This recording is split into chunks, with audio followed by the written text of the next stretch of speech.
एबटाबाद में मूसलाधार बारिश ने तबाही मचा दी। गलियां और सड़कें नदी नालों का मंजर पेश करने लगी। गाड़ियों में फंसे 250 तलबा को रेस्क्यू कर लिया गया और यूथ मेडिकल अस्पताल के वार्ड्स में पानी दाखिल।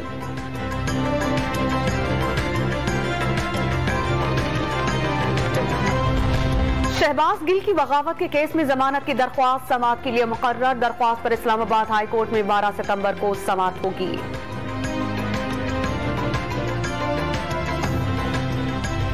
लियारी से मुंतखब PTI रुकनी कौमी असेंबली शकूर शाद को शो कॉज नोटिस जारी। बुनियादी रुकनियत भी मुअत्तल। बतौर कौरम उम्मीदवार शकूर शाद की नामजदगी वापस ले ली गई। इस्लामाबाद हाई कोर्ट ने शकूर शाद को MNA बहाल किया था।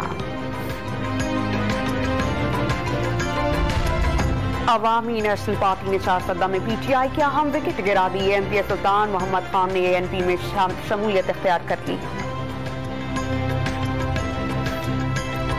गडानी शिप ब्रेकिंग यार्ड पर खड़े नाकारा बहरी जहाज में आग लग गई। कई मजदूर जहाज में फंस गए।